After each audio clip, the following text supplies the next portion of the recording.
It was one of those nights at Chase Center when basketball didn't feel like a game. It felt like destiny testing the limits of belief. The Golden State Warriors, a team many had written off as aging, inconsistent, and past their prime, stood face to face with the reigning Western Conference powerhouse, the Denver Nuggets. Under the bright lights, in front of a roaring San Francisco crowd, the Warriors reminded everyone why dynasties don't die quietly. This was not just a win, it was a statement, a declaration that Golden State's fire still burns, deep, bright, and unstoppable. From the opening tip, the energy was electric. Stephen Curry, the heartbeat of this franchise, came out with that familiar look, calm eyes, tight jaw, and a quiet fury beneath his smile. The first quarter started fast, with the Nuggets' precision offense slicing through early defensive rotations. Nikola Jokic, the two-time MVP, orchestrated Denver's attack like a maestro, dishing passes with surgical accuracy. Jamal Murray danced around screens, pulling up from mid-range with the confidence of a veteran assassin. But the Warriors were not backing down. Al Horford, the seasoned addition that fans had questioned, proved his worth early, anchoring the paint, boxing out Jokic, and making the kind of smart plays that don't always make the highlight reels but win games. Jonathan Kuminga, the young gun, was a spark plug off the bench. His energy was contagious. Every rebound, every fast break dunk felt like a message. The new generation of Warriors is ready.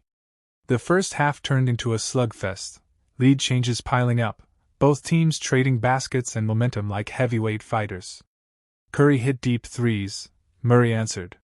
Jokic bullied his way inside, Horford countered with poise. The crowd could feel it. This was shaping up to be a classic. By halftime, the scoreboard barely separated the two sides. The Warriors went into the locker room trailing by just 3, but the confidence was palpable. Inside the tunnel, Curry spoke softly to his teammates, his voice low but commanding. "Stay poised. We play our game." Klay Thompson, no longer the same sharpshooter from years ago but still a veteran voice, nodded in agreement. Draymond Green, the emotional leader, pounded his chest, rallying his brothers for what he knew would be a war in the second half. The third quarter exploded into chaos. Denver went on a 10-0 run, punishing every defensive lapse. Jokic found Gordon for backdoor cuts, and Murray hit a ridiculous fadeaway over Peyton II that silenced the arena. Steve Kerr called timeout. The Warriors huddled, breathing hard, faces drenched in sweat. Then came the switch. Golden State adjusted defensively, throwing mixed coverages at Jokic, forcing turnovers, speeding up the tempo. And just like that, the momentum flipped. Curry hit back-to-back threes, vintage form, the kind of shots that make you shake your head and laugh because they're impossible, yet inevitable. The Crow. As the fourth quarter began, the tension was unbearable. Every possession mattered. Kuminga was everywhere, attacking, defending, diving for loose balls. Horford hit a clutch corner three that gave Golden State a 4-point lead with 2 minutes to go. But the Nuggets are champions for a reason. Jokic, calm as ever, hit a hook shot, then assisted Murray for a game-tying jumper. Time ticked down, 15 seconds left, Warriors ball. Curry held it at the top, isolation, crossed over, step back three, rims out. The buzzer sounded. Overtime. The first overtime was a masterpiece of exhaustion and willpower. Both teams running on fumes but refusing to give an inch. Curry hit a floater, Jokic answered with a spinning layup, Murray buried a tough jumper in transition. Then came the moment. With 12 seconds left, Warriors up 2, Jokic got the ball in the post, spun baseline, and scored over Horford to tie it again. Double overtime. The arena could barely breathe. In the second overtime, it was all heart. Curry was gassed, yet his legs found strength where logic said there was none. Kuminga turned into a beast, driving past Gordon, finishing through contact. The Nuggets, visibly tired, struggled to keep pace. Butler, the mid-season pickup many doubted, hit a massive three from the wing that sent the crowd into madness. Warriors led by 5. Jokic tried to respond, but Draymond Green's defense was suffocating. Every screen, every switch, the Warriors communicated like a single heartbeat. With under a minute left, Curry sealed it. The ball swung to him beyond the arc, contested, off balance, no problem. Splash. The Chase Center erupted.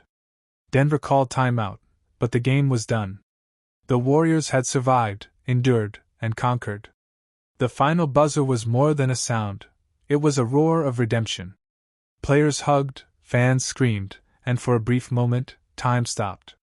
Curry raised his hands to the sky, tears in his eyes, not from sadness, but from pride. Al Horford smiled quietly, his veteran presence finally vindicated. Jonathan Kuminga stood center court, breathing heavily, knowing he had arrived as more than just a young talent, he was part of something legendary. In the locker room afterward, the energy was euphoric. Kerr called it one of the most resilient wins he's ever coached. Curry sat at his locker, ice packs on his knees, grinning. "We're still here," he said softly to reporters. "People forget, but we don't." Horford talked about unity. "It's not about who scores, it's about trust." Kuminga, barely able to contain his smile, said, "I just did what the team needed." Across the hallway, Denver's room was silent. Jokic spoke calmly. "They were better tonight. We'll see them again." Murray just nodded, eyes fixed on the floor. Outside, San Francisco was alive. Fans poured into the streets chanting, "Let's go Warriors!" The energy felt like 2015 again, that same spark, that same belief. Social media exploded. Analysts who had doubted Golden State. Every trade is more than numbers, it's chemistry. Inside the Warriors' locker room, relationships have long defined success. The strength in numbers mantra wasn't marketing, it was oxygen. Kerr's squads thrived because egos dissolved into movement. The ball found the open man, the system rewarded patience, and the joy of play became contagious. But joy has been harder to find lately. The tension between old and new, veterans chasing one more title, youngsters demanding larger roles, has created an invisible divide. Kuminga, once heralded as the bridge to the future, has voiced frustration about minutes and usage. He wants touches, the veterans want trust. Enter Tyler Herro, whose confidence borders on defiance. In Miami, that energy occasionally grated on teammates, but Butler learned to channel it. "You don't tell Tyler to chill," Butler said during the 2023 playoffs. "You let him cook, then you live with it." Golden State might need exactly that spark, a scorer fearless enough to take shots even when Curry hesitates to force them. The question is cultural. Can Kerr's system, built on harmony, coexist with Herro's heat-check swagger? Assistant coach Chris DeMarco thinks so. "Tyler's edge reminds me of early Draymond," he said. "He competes. You can refine that. What you can't teach is courage." The origin of a scorer. To understand why the Warriors covet him, you trace Herro's path back to Wisconsin, a snow-dusted suburb outside Milwaukee where he first practiced shooting in a backyard rim nailed to a garage. His story, as ESPN chronicled in 2020, began with rejection. He once committed to Wisconsin before flipping to Kentucky, facing backlash from hometown fans. He responded by torching opponents with poise that belied his age. At Kentucky, John Calipari let him experiment. "He wasn't scared of the lights," Calipari recalled. "That's what I remember. Big moments didn't shrink him." Miami drafted him 13th overall in 2019, and by his rookie postseason he was already a folk hero, strutting down the bubble sidelines with a snarl after hitting dagger threes. Herro's personality, part Midwestern grit, part Miami flash, has always divided observers. Supporters call him fearless, critics call him cocky. To Golden State, that duality may be appealing. For a team once defined by confidence, from Curry's shimmy to Thompson's silent stoicism, Herro represents a generational echo of their own audacity. Jimmy Butler's shadow. Reuniting Butler and Herro would be one of the NBA's most fascinating experiments. Their relationship in Miami was complex, mutual respect wrapped in friction.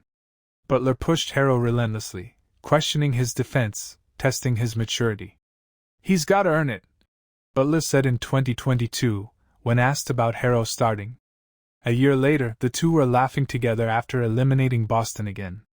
Now imagine them sharing a locker room again, this time under Kerr's quieter authority. Butler's relentless work habits. Now imagine them sharing a locker room again, this time under Kerr's quieter authority.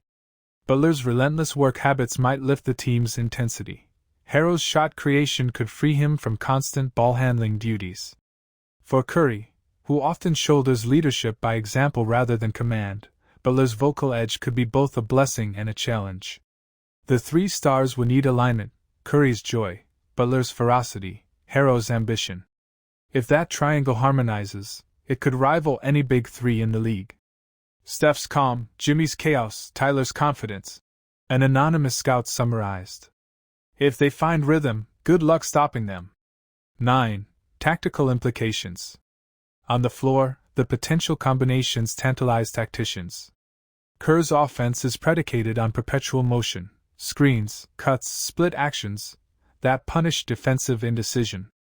Harrow's ability to handle and pick and rolls adds a dimension missing since Durant left, a secondary creator who can collapse defenses and hit shooters. Picture a sequence. Curry runs off a stagger screen on the weak side while Harrow initiates high pick and roll with Green. The defense hesitates. Switch and Curry is open, trap and Harrow finds Green short rolling to kick. It's basketball geometry, and Harrow adds new angles. Defensively, the fit is trickier. Harrow's lateral quickness is average, and opposing guards often target him. Kerr's system hides weaknesses through communication and help rotations, but it requires discipline. Butler's presence helps. His instinct to switch, rotate, and bark assignments could shield Harrow from mismatches. 10. The numbers behind the narrative. Analytics departments across the league have already modeled scenarios. According to Synergy data, Harrow generated 1.09 points per possession as a pick-and-roll ball handler last season, top 15% among guards. When paired with an elite shooter like Curry, simulations project that number could climb to 1.17, effectively turning Golden State into a top 5 offense again. From a spacing perspective, Harrow's 37.5% accuracy on contested threes forces defenders to stay glued, opening driving lanes for Butler and Curry. His pull-up mid-range game, once criticized, now ranks above league average, particularly from the right elbow. Salary cap analysts, however, note the downside. Golden State would owe roughly $285 million in total payroll and tax penalties if no contracts are shed. It's the cost of chasing greatness. Cap expert Bobby Marks said on ESPN's Hoop Collective. They can afford it, but they better win. It was one of those nights at Chase Center when basketball didn't feel like a game. It felt like destiny testing the limits of belief. The Golden State Warriors, a team many had written off as aging, inconsistent, and past their prime, stood face to face with the reigning Western Conference powerhouse, the Denver Nuggets. Under the bright lights, in front of a roaring San Francisco crowd, the Warriors reminded everyone why dynasties don't die quietly. This was not just a win, it was a statement, a declaration that Golden State's fire still burns, deep, bright, and unstoppable. From the opening tip, the energy was electric. Stephen Curry, the heartbeat of this franchise, came out with that familiar look, calm eyes, tight jaw, and a quiet fury beneath his smile. The first quarter started fast, with the Nuggets' precision offense slicing through early defensive rotations. Nikola Jokic, the two-time MVP, orchestrated Denver's attack like a maestro, dishing passes with surgical accuracy. Jamal Murray danced around screens, pulling up from mid-range with the confidence of a veteran assassin. But the Warriors were not backing down. Al Horford, the seasoned addition that fans had questioned, proved his worth early, anchoring the paint, boxing out Jokic, and making the kind of smart plays that don't always make the highlight reels but win games. Jonathan Kuminga, the young gun, was a spark plug off the bench. His energy was contagious. Every rebound, every fast break dunk felt like a message. The new generation of Warriors is ready. The first half turned into a slugfest, lead changes piling up, both teams trading baskets and momentum like heavyweight fighters. Curry hit deep threes, Murray answered. Jokic bullied his way inside. Horford countered with poise. The crowd could feel it. This was shaping up to be a classic. By halftime, the scoreboard barely separated the two sides. The Warriors went into the locker room